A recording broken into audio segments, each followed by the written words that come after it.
Ibu Tifa tidak konsisten, kedua menunjukkan rasa takut, dan ketiga ternyata Ibu Tifa juga mengidap emotional contagion. Artinya apa? Rasa ketakutan yang ada di Pak Roy menular ke Ibu Tifa hari ini dengan melakukan pra berulang-ulang untuk menghindari pokok perkara. Dan lagi-lagi menurut PN Selatan apa? Itu merupakan penyalahgunaan lembaga pra-peradilan dan upaya untuk menghalangi pemeriksaan pokok perkara. Sekali lagi, pasal 75 ayat 4 itu tidak ada pada putusan PN Jaktim. Tetapi itu yang digunakan oleh termohon, oleh jaksa penuntut umum.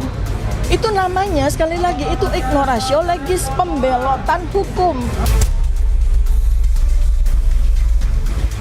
Apa yang disampaikan teman-teman advokat maupun teman-teman yang menjadi terdakwa saat ini dan tersangka saat ini itu adalah murni upaya narasi yang berupaya menghilangkan fakta daripada persidangan.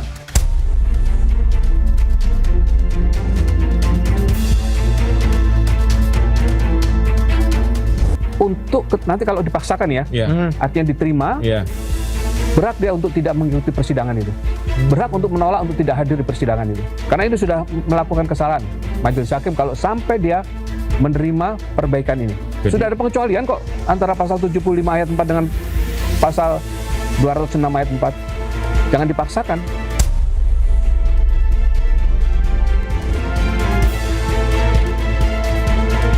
Ya kalau yakin 100% palsu, mestinya masuk ke pokok perkara di persidangan itu diikuti, tidak malah pra-peradilan. Biar perkara ini segera selesai, masalah ini bisa segera selesai.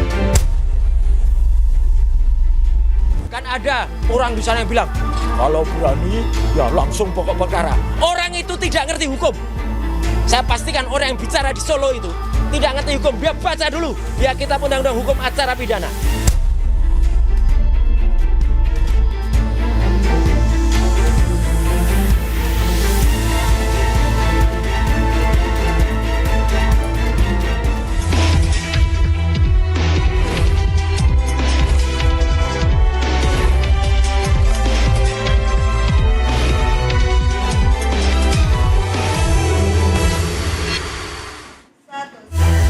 Pemirsa, Fauzia Tiasuma tersandra status terdakwa.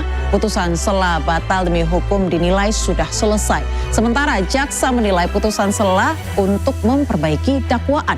Pra-peradilan menjadi cara Tifa mencari keadilan. Apakah putusan pra-peradilan akan berpihak pada Tifa atau menjadi celah menjeratnya? Kita bahas malam hari ini bersama saya Aya Nufus. Pemirsa, inilah Interupsi.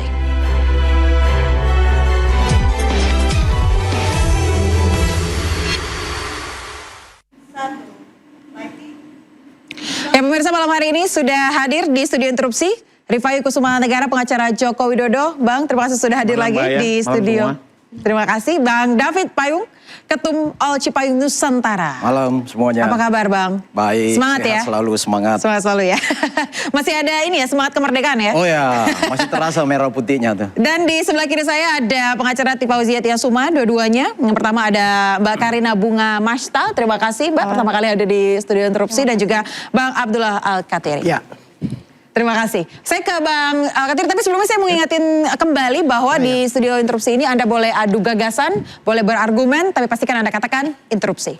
Bang Katiri, ini masih besok terkait dengan putusan pra-peradilan Anda, tapi hari ini katanya sudah mendaftarkan kembali untuk pra-peradilan jilid 2. Ya. Yang kemarin berjalan seperti apa, Bang? Yang kemarin itu seperti yang diketahui juga oleh beberapa media, bahwa kami itu tidak melakukan permohonan untuk membebaskan Tifa. Tidak. Bukan juga dari segalanya lah. Tidak udah membebaskan atau membuat Tifa itu lepas dan sebagainya. Tidak.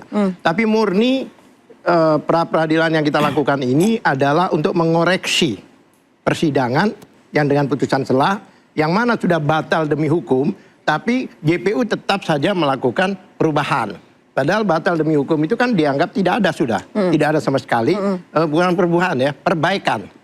Dilakukan perbaikan. Kalau sesuatu yang tidak ada, apa yang diperbaiki? Kan begitu. Ya kan? Itu logika aja. Apalagi hukum. Yang mana Jaksa sendiri juga kebingungan statusnya sekarang apa. Bahkan di dalam kemarin kesimpulan jaksa itu statusnya tersangka. Jadi bingung juga dari terdakwa, tersangka, terdakwa. Padahal tersangka ini kan proses menuju terdakwa. Jadi ada sempat terjadi perdebatan antara Anda dan JPU ya? Ya bukan perdebatan sih dengan ahli ya. Dengan ahli, bukan dengan JPU. Ahli itu juga pada waktu ditanya jaksa ya lancar. Tapi begitu kami bertanya, bisa dikatakan 80% berubah. Menyepakati dengan argumentasi kami gitu loh. Ya contohnya dikatakan bahwa tidak semua berkas dikembalikan katanya. Akhirnya kita bilang di KUHP lama 143 karena dia juga nyinggung KUHP lama, ya kan? Di penjelasannya dikatakan yang dimaksud berkas perkara itu, ya kan? Itu termasuk berita acara pemeriksaan. Jadi kalau semua berkas dikembalikan, semuanya dikembalikan yang 1,5 meter itu, gitu. Akhirnya sepakat. Kemudian dikatakan bahwa kewenangan di pasal 75 ayat 4 itu dia katakan bahwa itu adalah kewenangan jaksa. Oh tidak. Itu jelas kewenangan hakim. Karena pada waktu di dalam putusan pengadilan itu sendiri, hakim memang merujuk sebagai pertimbangan pasal 75 itu. Tapi ayat 4 yang digunakan dasar untuk jaksa ini itu nggak ada. Oke, jadi itu tidak tertulis ya? Tidak tertulis. Tidak tertulis sama sekali. Nah itu 75 itu yang dituliskan di dalam putusan, kami ada ya. Itu jelas dikatakan bahwa, nanti saya tayangkan di mungkin barangkali bisa ditayangkan. Iya, nanti kita akan tayangkan. Tapi Bang, untuk memperjelas lagi terkait dengan peradilan Anda yang sudah didaftarkan jilid 2 ini, jilid itu 2. tentang apa Bang? Kalau boleh sebenarnya begini, kembali. kami dari awal, kami sudah mempelajari ya, dari awal, sebentar. Nah, dari awal, kami sudah mengatakan jika jaksa di dalam dakwaannya itu menyinggung pasal 32 ayat 2 dan 35, maka kami akan perapit. Setelah putusan itu ya, ternyata ada.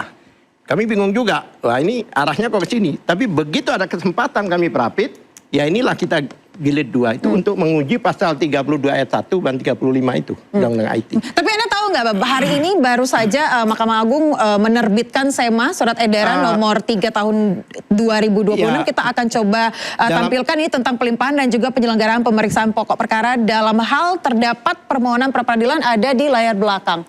Kalau Anda mau bacakan. Ini 163, ini undang-undang KUHP ini. Dan ini baru saja diedarkan, diterbitkan oleh Mahkamah Agung. Bagaimana Mahkamah Agung bisa merubah KUHP? Ya. Kalau mau merubah undang-undang itu adalah DPR. Itu pun melalui pengujian MK. Oke. Nggak bisa Mahkamah Agung tiba-tiba merubah. Oke, tanggapan Anda seperti apa Bang Rifai melihat surat edaran yang baru saja diterbitkan oleh Mahkamah Agung? Ini bukan? Iya, betul. Pertama, ini yang memang kami tunggu, Mahkamah Agung bisa segera bersikap untuk menegaskan bunyi KUHP itu sendiri. Karena memang saya berbeda pandangan dengan Bang Al-Kathiri, justru apa yang disampaikan Mahkamah Agung penegasan dari KUHP. Karena KUHP sendiri sebenarnya jelas sudah menegaskan pra-peradilan itu bisa dilakukan secara berulang sepanjang perkaranya masih dalam tahap penyidikan maupun dalam tahap penuntutan. Sedangkan kalau sudah masuk ke persidangan maka tidak ada lagi pra-peradilan bisa diajukan. Sedikit ke bawah untuk melihat poin-poinnya. Di poin B-nya ini terlihat ya, pra-peradilan yang didaftarkan setelah pokok perkara dilimpahkan tidak menghalangi pemeriksaan pokok perkara. Jadi ini merupakan sebuah penegasan dari bunyi KUHP itu sendiri, khususnya pasal 163 ayat 1 huruf G, ya, di mana bunyinya putusan pra-peradilan pada tahap penyidikan tetap dapat dilakukan pemeriksaan pra-peradilan kembali pada tahap pemeriksaan oleh penuntut umum dengan permintaan baru. Jadi jelas bisa diulang-ulang tapi dalam konteks penyidikan dan penuntutan. Kalau sudah daftarkan maka ini harus tetap disidangkan sekalipun pokok perkara dimulai pemeriksaannya. Inilah perubahan inti dari KUHP. Tapi kalau perkara ini sudah terdaftar di pengadilan, maka tidak mungkin lagi dong mengajukan pra. Kenapa? Karena sudah ada pemeriksaan pokok perkara. Jadi untuk pra-peradilan jilid 2 yang sudah didaftarkan masih akan bisa berjalan nanti? Berdasarkan ini silakan itu berjalan, tapi pokok perkara juga berjalan. Oh oke, baik. Berarti tidak ditunda? Interupsi. Silakan Pak Al-Kathiri. Ya, interupsi. Sebenarnya sebelum mereka mengajukan permohonan yang kedua, dakwaan yang kedua yaitu perbaikan, itu kami udah ngajukan perapit. Coba kapan? Dakwaan yang kedua itu tanggal berapa? Kami perapit itu 31 Juli. Ada bukti. Dakwaan didaftarkan 27 Juli, Bang. Apanya? Perbaikan dakwaan didaftarkan jaksa pada tanggal 27 Juli. Iya. Abang mengajukan perapit tanggal 3 Agustus. 31 Juli. Berdasarkan saya dokumen yang saya baca. Silakan. Kami kan Tapi artinya Prapit Abang dilakukan setelah perkara ini didaftarkan tanggal 27 Juli di PN. Pendaftaran itu kan harus diinformasikan ke kami, satu. Kedua, Pasti diinformasikan setiap pelimpahan perkara pasti ada turunannya disampaikan kepada terdakwa. Itu kami bunyi bisa kuhap. nggak diajukan 163 ini ditayangkan yang dari kami? Oke, Ya? boleh di scroll ke atas sedikit yang bagian atas. Anda boleh lihat juga, Di undang-undangnya langsung 163 ayat 1. boleh dilihat dari dokumen ini mungkin, Bang Al-Katiri. Karena bahaya buat orang yang ditahan. Bukan, saya nggak melihat ini. Ya kan? Bahwa pasal 163 ayat 1 huruf E Undang-Undang nomor 20 tahun 2003 tentang Kitab Undang-Undang Hukum Acara Pidana menentukan bahwa selama pemeriksaan sebagaimana dimaksud dalam huruf C belum selesai, pemeriksaan pokok perkara di pengadilan tidak dapat diselenggarakan. Iya, betul. Oke. Saya lanjutkan Menurut lagi boleh? Anda Mbak? ini harus Lah, melalui Mbak, saya lanjutkan, DPR. boleh? Begini. Sebentar Bang Rifai. Oke. Iya kan? Mahkamah Agung itu boleh melakukan peraturan dan sebagainya yang tidak ada di undang-undang. Kalau setiap undang-undang dianulir dengan seperti contohnya kemarin masalah kompetensi, ikut-ikutan ya kan? Nah, ini saya sampaikan supaya masyarakat juga tahu. Saya bacakan ini 163 ayat 1E di sini jelas, Baik. ya kan? Ini tidak disampaikan di sini. Ini cuma sampai C ya. Ini ada E. Oke. Coba yang punya kami ya 163 mungkin ditayangkan. Oke. Enggak supaya. Sudah dikirim ke produser ya? Mana ini Undang-Undang 163? Tapi belum. Sambil nunggu boleh Oke. lanjutin, Mbak? Ya, kita mungkin tidak, Oke. kita belum bisa menampilkan. Saya bacakan aja. Silakan dibacakan saja, Ya Bang. kan? Acara pemeriksaan pra peradilan ditentukan sebagai berikut, ya kan? Kemudian dikatakan pemeriksaan sebagaimana dimaksud dalam huruf B dilakukan secara cepat dan dalam jangka waktu paling lama 7 hari terhitung sejak permohonan dibacakan. Hakim harus sudah menjatuhkan putusan dan sebagainya. Nah, yang E dikatakan selama, ya kan?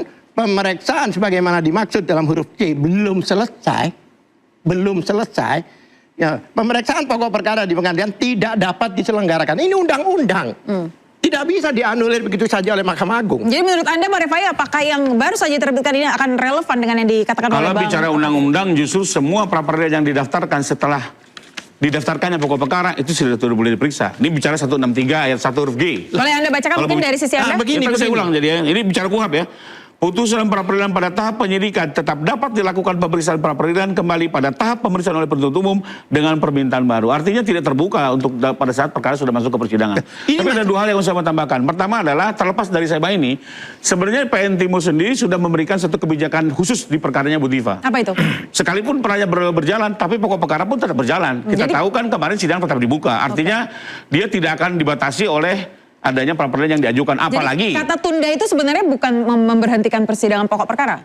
tidak, karena kembali lagi kalau mau bicara soal ketentuan KUHAP sebenarnya sudah tidak boleh lagi diajukan itu pra-peradilan. Cuma dengan kebijakan tertentu masih tetap diperiksa dengan catatan pokok perkara tetap berjalan. Dan menurut saya hari ini selain kebijakan PN Timur kan kemarin sudah membuka sidang sekalipun karena Ibu Tifa manggil sehingga ditunda ya. Nah, yang kedua juga yang menarik di perkara ini adalah dengan adanya SMA ini maka ini akan berlaku untuk semua. Dan saya cukup kaget tadi statement Bang Al-Katiri bahwa diajukan lagi pra-per kedua. Berarti apa? Saya yang dari awal di sini juga yang tadinya saya bilang saya tadinya melihat hanya menguji satu pra-peradilan, tapi dengan didaftarkan pra-peradilan kedua, pertama Ibu Tifa tidak konsisten, kedua menunjukkan rasa takut, dan ketiga ternyata Ibu Tifa juga mengidap emotional contagion. Artinya apa? Rasa ketakutan yang ada di Pak Roy menular ke Ibu Tifa hari ini dengan melakukan pra berulang-ulang untuk menghindari pokok perkara. Dan lagi-lagi menurut PN Selatan apa? Itu merupakan penyalahgunaan lembaga pra-peradilan dan upaya untuk menghalangi pemeriksaan pokok perkara. Oke, Mbak Karina, Anda mungkin diberikan kesempatan untuk menjawab atau menanggapi tadi apa yang dikatakan Mbak Rifai. Sudah mulai tertular rasa ketakutan tadi dikatakan. Sebenarnya Dokter Tifa itu tidak ada rasa ketakutan sama sekali. Dokter Tifa juga tidak menghalang-halangi proses hukum yang sedang berjalan. Justru Dokter Tifa sangat kooperatif karena beliau menghadiri setiap pertemuan. Kemudian perlu kami sampaikan juga untuk meluruskan berita-berita yang miring kemarin di berita itu bahwa Dokter Tifa tidak hadir di persidangan, itu tidak benar. Karena kami menerima surat panggilan dari jaksa itu, Dokter Tifa ya, itu bahkan kurang dari 12 jam. Dan sedangkan kami sedang prepare besok itu untuk sidang di Pengadilan Negeri Jakarta Selatan. Jadi kemudian bisa dilihat dalam rekaman ada yang datang tergopoh-gopoh dan segala macam itu karena kita tuh nggak siap dengan panggilan sidang itu yang mendadakan itu gitu. Dan pada saat persidangan itu Dokter Tifa sedikit terlambat karena memang ada kecelakaan di jalan tol. Jadi pada saat itu dibubarkan, Dokter Tifa tuh ada di pengadilan. Padahal kan seharusnya persidangan itu kan menunggu hadirnya terdakwa. Misalnya contoh dalam kasus pidana lain, ketika ada tahanan kejaksaan, kan ditunggu apakah terdakwanya sudah sampai atau belum gitu kan. Nah pada saat persidangan yang kemarin, ketika dibuka jam 9, kemudian ditanya apakah Ibu Tifanya sudah ada atau belum, tanpa menunggu konfirmasi langsung ditutup persidangannya gitu. Padahal pada saat kami konferensi Berarti apa itu sama dengan artinya tidak hadir atau terlambat atau apa? Mungkin Bang David ada tanggapan? Jadi gini, saya mau ini, tadi yang menarik yang oleh Bang Al-Katiri ya, bahwa berdasarkan putusan sela, batal demi hukum, itu dipahami oleh tim Tifa itu bahwa seolah-olah Tifa ini sudah nggak ada perkara. Padahal pokok perkaranya itu kan belum masuk pada inti pokok perkara. Nah, jadi memahami pasal 75 KUHP baru ini, itu jangan ayat per ayat aja, harus komprehensif. Pasal 75 ayat 1, pelimpahan dakwaan dari kejaksaan ke pengadilan. Yang kedua itu bicara soal poin-poin yang harus tertera di dalam dakwaan itu. Poin ketiga, kalau nggak lengkap, ada poin 2 yang tidak terpenuhi, maka di situ batal demi hukum. Batal demi hukum itu adalah surat dakwaan JPU. Jadi bukan kasus perkaranya, perkara pokoknya, bukan dalam status tersangkanya itu hilang. Enggak. Karena itu pasal 75 ayat 1, 2, 3, 4 sampai 6 itu satu kesatuan. Pasal 4-nya lagi itu yang lebih menarik di situ. Di situ pasal 4 itu ditekankan bahwa kesempatan diberikan oleh undang-undang kepada jaksa penuntut umum untuk memperbaiki. Nah itu satu kesatuan, memperbaiki. Jadi poinnya itu memang poin undang-undang. Jadi di situ perkara pokoknya nggak hilang itu, Bang Al-Katiri. Jadi perkara pokoknya nggak hilang di situ. Kita kalau bicara pasal 75 di perkara ini, itu kita merujuk ke putusan hakim. Putusan hakim? Putusan hakim itu menunjuk pasal-pasal. Oke, apakah semuanya di pasal 75. Apakah benar harus putusan hakim sepenuhnya? Kita akan bahas usai jeda, pemirsa, tetaplah di Interupsi.